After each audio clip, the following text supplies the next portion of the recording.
Pag hinain to sa harap mo, hindi ka ba gugutumin? Hindi ka ba hihingi ng rice?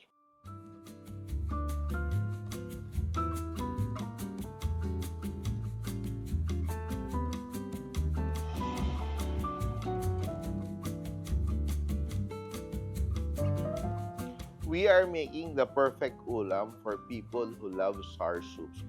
This one is not sinigang. It is called Sinampalukang Manok, but it's quite the same because it has a sour broth and it uses sampalok and has a load of vegetables in it. So I'm just chopping my aromatics,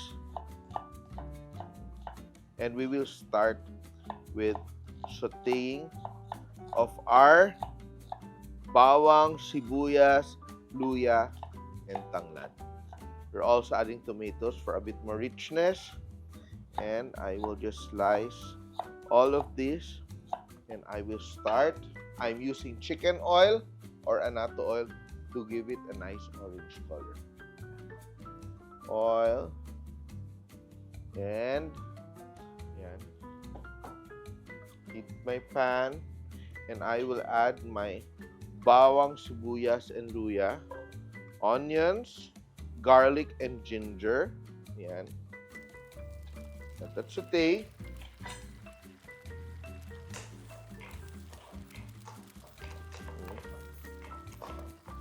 And I will also now add my lemongrass, tanglad, tied into a knot.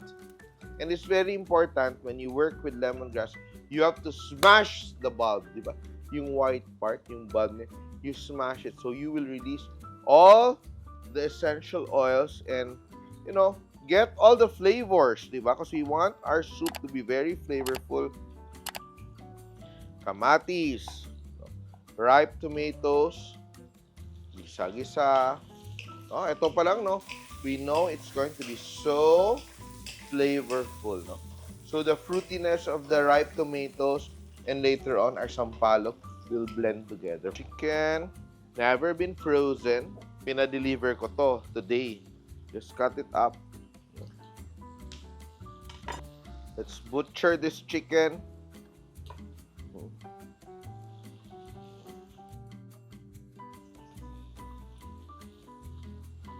Masarap din dito ihalo ang atay at balun-balunan. But we don't have that today while my aromatics are, cooking away. And ngayon kasi, tag-ulan, season din ng sampalok. Kaya we have our sampalok today. Good enough. We will rinse our chicken. Rinse with a little bit of salt.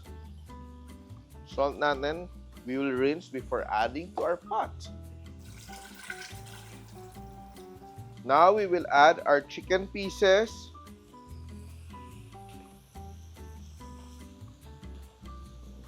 Yan, no?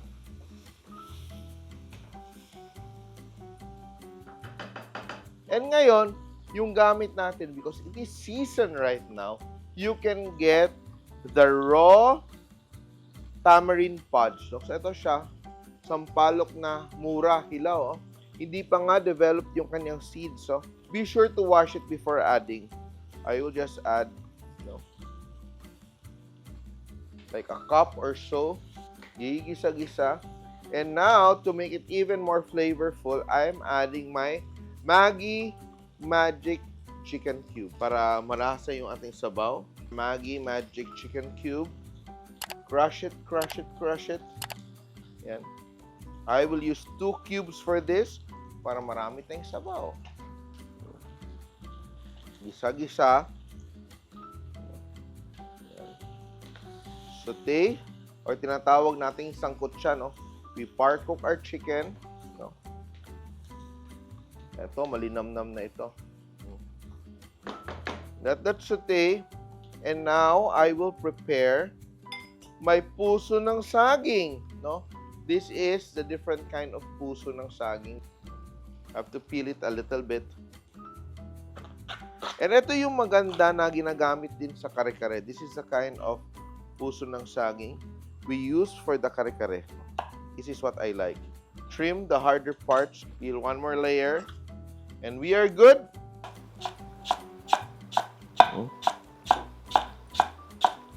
Malalaman mo naman siya pag medyo fibrous siya.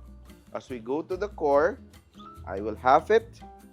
And ito, I will remove the core. And I will just add a bit of salt to this. O, diba? Multitasking. Very rich broth. No? Here, more salt here. We will just squeeze out the excess juices of this puso ng saging. Ano bang English ng puso ng saging? Banana heart. Then ito siya. I'm not using ordinary water. I am using what we call hugas bigas. No? So when you cook your rice, just rinse it very lightly once or twice. Just once. And after you collect the washing. So this is from our rice. Let that simmer. Let that cook. It's going to be such a delicious sinampalukan after this. So, piga. So you should do this ahead of time. I'm just doing it now to show you how it's done. Yan, no? Nakukuha natin yung katas. In some areas kasi, when you make the sinampalukan, you slaughter a chicken, and yung blood ng chicken, as it's slaughtered, you let it drop into rice, no? And let it curdle, so then you add that blood with the rice into this. Pero we don't have that dahil di naman tayo nag-slaughter ng ating chicken dahil nga galing sa premium choice. And I will just rinse this. Almost sinampalukan. We really want our puso ng saging to become cooked until tender. Simmer until it becomes, very flavorful, and we will add our other ingredients. And let's wait for this to boil. Let's check on our sinampalukan. And eto, you will see the tamarind pods. They're already tender. So, you just have to mash them a little bit to release the pulp and make your soup sour. Some people would love to cook it separately and strain off yung ating pulp and yung seeds and the skin. Pero traditionally, ganito lang. Lalo na pag very young yung ating tamarind. No? It's very tender. I want to taste before I decide to add more tamarind and season my sinampalukan. So, always taste sabaw. Kulang siya ng asim dahil yung ating sampalok hindi pa siya nadudurog. And of course, wala pa siyang alat halos. So, we will finish this by mashing, and I will just add more tamarind. So, ganun talaga magluto ha. Sometimes we don't have exact measurements. We react and we adjust the flavors as we cook. We don't add too much of the tamarind kasi ito, meron tayong usbong. What is usbong? It's the young tamarind leaves, no? Asim and mapakla. Now, I will also add my siling haba or siling pangsigang. You can add as much as you want. Ako, I will just break it. Nothing fancy.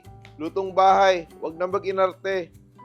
So, how do you like your sinampalukan? Gusto mong medyo wala lang yung asim. Gusto mo medyo may asim but not too much.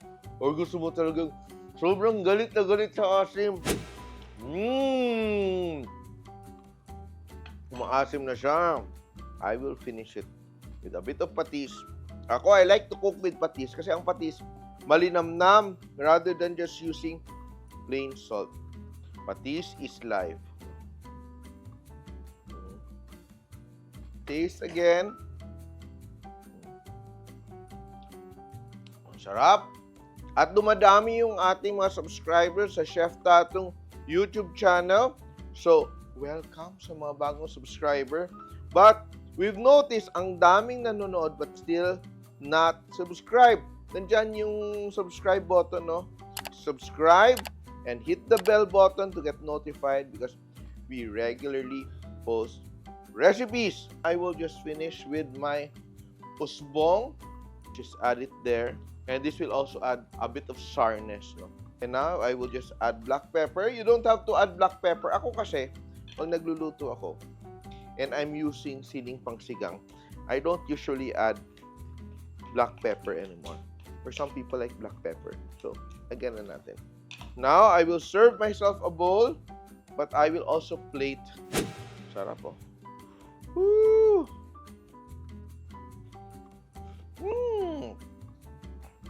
Sarap nyo.